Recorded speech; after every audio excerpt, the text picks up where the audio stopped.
press the bell icon on the YouTube app and never miss another update. आप देख रहे हैं सत्यजय news. सत्यजय news देखने वाले सभी दर्शकों का स्वागत है।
अभिनेत्री कंगना रनौत मुंबई पहुंच चुकी है।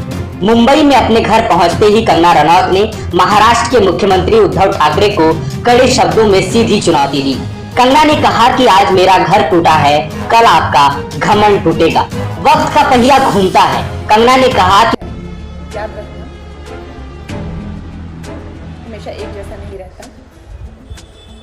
और मुझे लगता है कि तुमने मुझ पर बहुत बड़ा एहसान किया है, क्योंकि मुझे पता तो था कि कश्मीरी पंडितों पे क्या बीती होगी। आज मैंने महसूस किया है, और आज मैं इस देश को वचन देती हूँ कि मैं सिर्फ अयोध्या पे ही नहीं, कश्मीर पे भी एक फिल्म बनाऊंगी और अपने देशवासियों को जगाऊंगी, क्योंकि मुझे पता था हमारे साथ होगा तो होगा, लेकिन मेरे साथ हुआ है। इसका कोई मतलब है, इसके कोई मायने हैं। और उद्धव ठाकरे, ये जो क्रूरता और ये जो आतंक है, अच्छा हुआ ये मेरे साथ हुआ, क्योंकि इसके कुछ मायने हैं। जय हिंद, जय महाराष्ट्र। कंगना जिस वक्त फ्लाइट में थी, उसी समय मुंबई में पाली हिल स्थित उनके ऑफिस को बीएमसी ने ढहा दिया। बीएमसी का कहना है कि कंगना का ये ऑफिस अवैध तरीके से बनाया गया था। इसकी सुगबुगाहट पहले से ही थी। 8 सितंबर को भी बीएमसी की टीम कंगना के ऑफिस पहुंची थी। बीएमसी ने तब केवल एक नोटिस चिपकाया था। जब बीएमसी की कार्रवाई जारी थी, उसी समय कंगना ने फ्लाइट से एक के बाद एक कई ट्विटर बांध छोड़े। कंगना ने ट्वीट में लिखा, मणिकर्णिका फिल्म में पहली फिल्म अयोध्या की घोषणा हुई थी। मेरे लिए ये इमारत नहीं बल्कि राम मंदिर है। आज वहाँ बाबर आया है। आज इतिहास खुद को दोहराएगा। राम मंदिर फिर टूटेगा, मगर याद रख बाबर, ये मंदिर फिर बनेगा। जय श्री राम। उधर बीएमसी की कार्रवाई के खिलाफ कंगना रनौत ने हाई कोर्ट का रुख किया है। कंगना ने बीएमसी पर बदले की कार्रवाई का आरोप लगाया है। कंगना ने ट्वीट में लिखा, उन्होंने नक्शा पास करवाकर इस ऑफिस का निर्माण करवाया था। उन्होंने कोई अवैध निर्माण नहीं करवाया है। हाईकोर्ट ने फिलहाल बीएमसी की कार्रवाई पर रोक लगा दिया है। मामले में अगली सुनवाई अब 10 सितंबर को होगी। कंगना कड़ी सुरक्षा के बीच मुंबई एयरपोर्ट से अपने घर पहुंची। उससे पहले मुंबई एयरपोर्ट पर कंगना और शिवसेना समर्थक भारी संख्या में जमा हो गए। टकराव की आशंका रोकने के लिए एयरपोर्ट परिसर में भारी संख्या में सुरक्षा बलों की तैनाती की गई थी। मुंबई में कंगना रनौत के घर के बाहर इस वक्त भी बड़ी संख्या में पुलिस बल की तैनाती की गई है। महाराष्ट्र के पूर्व मुख्यमंत्री देवेंद्र फडणवीस ने बीएमसी की कार्रवाई की आलोचना की है। उन्होंने कहा कि महाराष्ट्र में पहली बार बदले की कार्रवाई की है। छत्रपति शिवाजी महाराज के महाराष्ट्र में इतनी कायर और अलोकतांत्रिक सरकार इससे पहले कभी भी देखी नहीं गई।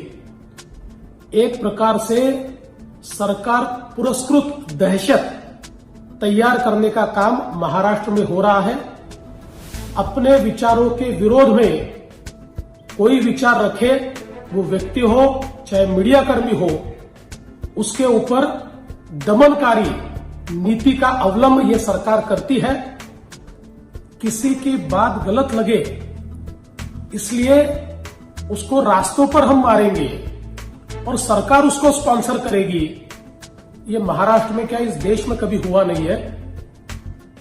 जो बात गलत है उसको गलत कहना ही चाहिए, लेकिन उस बात से महाराष्ट्र का जितना अपमान होता है या महाराष्ट्र पुलिस का जितना अपमान होता है, उतना ही अपमान सरकार जिस प्रकार की कार्रवाई कर रही है, उस कार्रवाई के कारण महाराष्ट्र का पूरे देश में हो रहा है। अगर इलीगल कंस्ट्रक्शन है तो जरूर कार्रवाई होनी चाहिए, लेकिन सबके साथ ये कार्रवाई होती तो निश्चित रूप से उचित कार्रवाई होती। किसी ने आपके खिलाफ बात कही, इसलिए जब आप कार्रवाई करते हो तो ये कायरता है, बदले की भावना है, और महाराष्ट्र में इस प्रकार की भावना का कोई सम्मान नहीं हो सकता। एनसीपी नेता शरद पवार ने भी बीएमसी की इस कार्रवाई को गलत बताया है। शरद पवार ने कहा कि बीएमसी की इस कार्रवाई ने कंगना को बोलने का मौका दे दिया है। फिल्म अभिनेता अनुपम खेर ने कहा कि कंगना के खिलाफ कार्रवाई गलत है, ये मुंबई के जमीन और जमीर पर हमला है।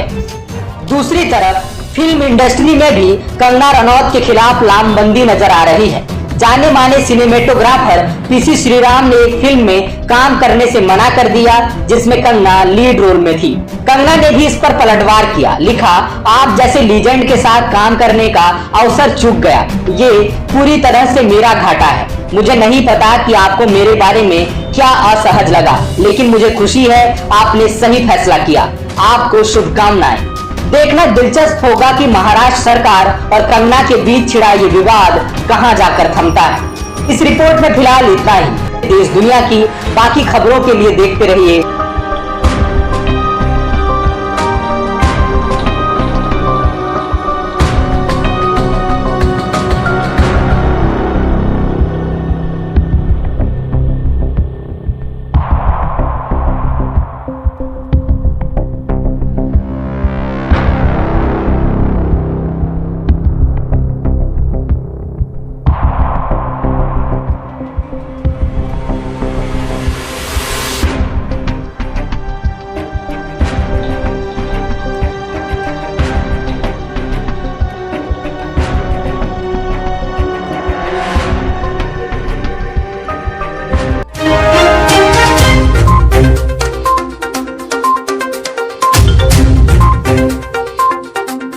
मेरे चैनल से जुड़ने के लिए लाइक सब्सक्राइब करें। नए खबरों को पाने के लिए बेल आइकन दबाना ना भूलें। किसी भी कवरेज विज्ञापन के लिए मेरे दिए गए नंबर पर संपर्क करें।